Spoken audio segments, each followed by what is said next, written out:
तरह हार से बौखलाए पाकिस्तानी फैंस अंपायर पर ही खड़े कर दिए सवाल। अब्दुल कादिर से लेकर सलीम भाई हुए लाल। भारत से हार पर पाकिस्तानी फैंस को आया गुस्सा, अंपायर को ही धोखेबाज बताकर कलेजों को दे रहे हैं ठंडक। जब बाबर नहीं जिता पाए मैच तो टीवी तो टूटना ही था। पहले भारत के फैंस का दिल टूटा था, इस बार पाकिस्तानियों का टूटना ही था। हार को छिपाने के लिए ट्विटर पर पाकिस्तानी लोगों ने चलाया झूठ का एजेंडा। अंबान भी जाओ, भारत ने गाड़ा है अपने दम पर जीत का झंडा। अब ऐसी रुसवाई करोगे तो बीसीसीआई और आईसीसी भी मजबूर हो जाएगा। कह देगा कि जब आगे भारत से मुकाबला होगा तो आप अपना अंपायर खुद लेकर आना। इब्तिदाए इश्क है, रोता है क्या, आगे आगे देखिए होता है क्या। अंपायर ने धोखा दिया, बीसीसीआई वाले चला रहे हैं अंतर्राष्ट्रीय क्रिकेट। हार से बौखलाए पाकिस्तानी फैंस ने भारत पर लगाया रनों की डकैती का आरोप। भारत से बाबर आजम ने हार मान ली, लेकिन पाकिस्तानी फैंस हैं कि इस बात को पचा ही नहीं पा रहे हैं। उन्हें अभी भी यही लगता है कि अंपायर ने गलत डिसीजन दे दिया और आईसीसी बीसीसीआई सब मिला हुआ है। अरे भाई, जब रिजवान ने अक्षर पटेल को रन आउट किया था और थर्ड अंपायर ने आउट दे दिया था तो क्या अक्षर पटेल लड़ने लगे थे? साफ साफ दिखाई दे रहा था कि रिजवान के हाथ में गेंद नहीं थी और उन्होंने केवल अपना दस्ताना ही स्टंप से लगा दिया था। लेकिन कई एंगल से देखने के बाद पता ही नहीं चल पाया कि आखिर हुआ क्या है, जिसके बाद अंपायर ने उन्हें आउट दे दिया था। लेकिन तब तो पाकिस्तानी फैंस को लगा कि एकदम सही डिसीजन है। लेकिन जब पाकिस्तान के फैंस के सामने बात अपनी टीम पर आई तो अंपायर पर ही सवाल खड़े करने लगे।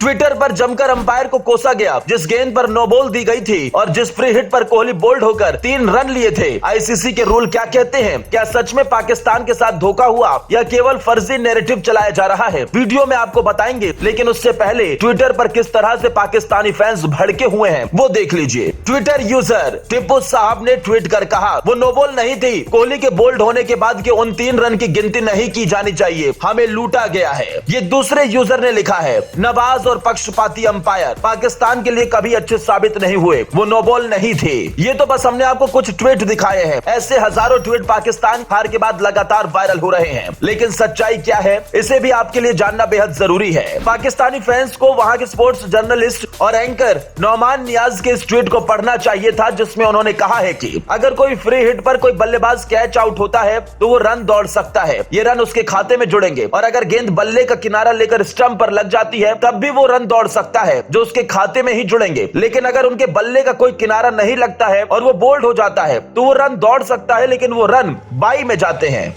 मतलब सच्चाई और नियम बिना जाने ही अंपायर पर उंगली उठा दी। लेकिन समझना चाहिए कि अंपायर कोई फैसला अपनी तरफ से नहीं देता, बल्कि वो आईसीसी के नियम के तहत बंधा होता है, जिसके मुताबिक वो फैसला सुनाता है। कुछ पाकिस्तानी फैंस का तो यहाँ तक मानना है कि वो गेंद नो बॉल थी ही नहीं, जबकि साफ देखा जा सकता है कि विराट कोहली की कमर के ऊपर वो गेंद थी। गेंद डेड होने के नियम क्या है वो भी समझ लीजिए। टीवी9 भारतवर्ष ने आईसीसी के नियम का हवाला देकर छपी रिपोर्ट के मुताबिक आईसीसी के नियम के तहत गेंद तब डेड होती है जब वो विकेट कीपर या गेंदबाज के हाथ में जाती है। यही नहीं, गेंद पर जब बाउंड्री लग जाए तब गेंद डेड होती है, और तो और जब बल्लेबाज आउट हो जाए तो गेंद डेड हो जाती है। मतलब इनमें कोई नियम लागू नहीं हो रहे थे, इसलिए विराट कोहली आउट नहीं थे, क्योंकि गेंद फ्री हिट थी। आपने देखा होगा कि कई बार गेंद बल्लेबाज की ना तो बैट पर लगती है और ना ही पैड से, फिर भी वो दौड़कर रन ले लेते हैं। यही नहीं, कई बार रन आउट की कंडीशन में जब गेंद स्टंप पर लगी गिल्लियों को उड़ाकर बाउंड्री के पास चली जाती है तो एक्स्ट्रा रन जुड़ जाते हैं। विराट कोहली के साथ भी ऐसा ही हुआ, क्योंकि गेंद फ्री हिट थी और जब वो बोल्ड हुए तब गेंद बाउंड्री की तरफ जाने लगी। इस पर विराट कोहली ने दौड़कर 3 रन ले लिए। इसी बात को लेकर पाकिस्तानी फैंस अंपायर पर ही अपना गुस्सा निकाल रहे हैं। वैसे पाकिस्तानी फैंस को हिंदुस्तानी फैंस चीटिंग वाले मुद्दे पर क्या सलाह देना चाहेंगे कमेंट बॉक्स में बताएं। दोस्तों, साथ ही वीडियो को ज्यादा से ज्यादा शेयर करना ना भूलें।